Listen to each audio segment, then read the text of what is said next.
Welcome to Talking Point with Stephen Taylor. It's good to have you along, and today a very special broadcast as we talk about the President of the United States, the brand new President Donald Trump, who was elected last Friday as the 45th President of the United States. Now, did we have any idea that Donald Trump would ever run for president or ever be elected as the president or get access to be the president and to take charge of the Oval Office? Did we have any idea? Well, let's go back to 1988, where Donald Trump sat down with Oprah Winfrey and spoke about just that. Spoke about getting into the White House, running for president, and even spoke about the election at that time and who he thought was the favorite to win back then. So let's take you back to 1988. This is the interview that Donald Trump had with Oprah Winfrey. Take a look. You took out a full-page ad in major U.S. newspapers last year criticizing U.S. foreign policy. What would you do differently, Donald? I'd make our allies, forgetting about the enemies you can't talk to so easily, I'd make our allies pay their fair share. We're a debtor nation. Something's going to happen over the next number of years with this country, because you can't keep going on losing $200 billion, and yet we let Japan come in and dump everything right into our markets and everything. It's not free trade.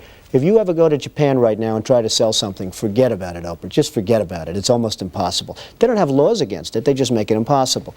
They come over here, they sell their cars, their VCRs, they knock the hell out of our companies.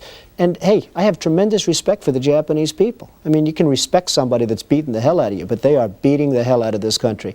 Kuwait, they live like kings. The poorest person in Kuwait, they live like kings. And yet they're not paying. We make it possible for them to sell their oil. Why aren't they paying us 25% of what they're making? It's a joke. This sounds like presidential talk to me, and I know people have talked to you about whether or not you want to run. Would you ever? Probably not, but I do get tired of seeing the country ripped off. Why would you not? I just don't think I really have the inclination to do it. I love what I'm doing. I really like it. Also, it doesn't pay as well. No, it doesn't. But, you know, I just probably wouldn't do it, Oprah. I probably wouldn't, but I do get tired of seeing what's happening with this country. And if it got so bad, I would never want to rule it out totally, because I really am tired of seeing what's happening with this country, how we're really making other people live like kings, and we're not. What do you think of this year's presidential race, the way it's shaping up? Well, it's going to be very interesting. I think that probably George Bush has an advantage in terms of the election. I think that probably people would say that he's got like that little edge in terms of the incumbency, et cetera, et cetera. But I think Jesse Jackson's done himself very proud. I think Michael Dukakis has done one hell of a job. And George Bush has done a hell of a job. You know, they all went in there sort of as semi-underdogs, including George Bush, and they've all come out. I think people that are around all three of those candidates can be very proud of the jobs they've done. You've said, though, that if you did run for president, you believe you'd win.